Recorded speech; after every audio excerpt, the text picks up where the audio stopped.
Alright guys, welcome back. We're going to be solving the first dynamics question in this channel from Johnston textbook, and we have a snowboarder that is starting from rest at the top of a double black diamond hill. As he writes, down the slope, GPS coordinates are used to determine his displacement as a function of time. So position or the displacement is a given with respect to time, which is 0.5 times t cubed plus t squared plus 2t. So basically we have x of t, and we need to determine the position, velocity, and acceleration of the snowboarder at t is equal to 5 seconds. So the position, we already have the position with respect to t. We already have the position as a function of time. So if we want to find the position at t is equal to 5 seconds, all we need to do in here is just have to plug in our t to this equation where we have 5 cubed plus 5 squared plus 2 times 5,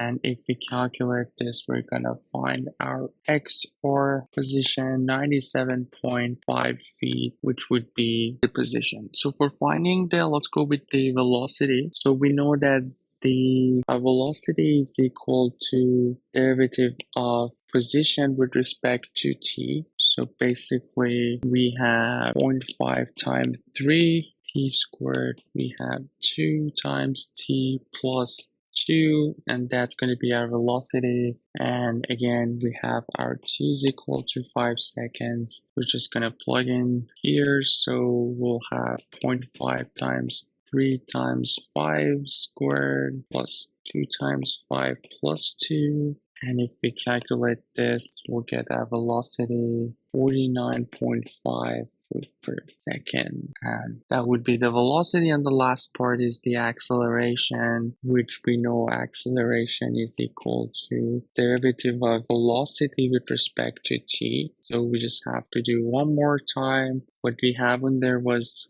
basically here we have 1.5. So we will have 2 times 1.5 times t plus 2, and we have a constant number, which would be pretty much everything. For our acceleration will be 3t plus 2, and again our t is 5 seconds, meaning acceleration will be 3 times 5 plus 2, which will be 17 foot per square second. And that would be the last part of the question where we needed to find the acceleration.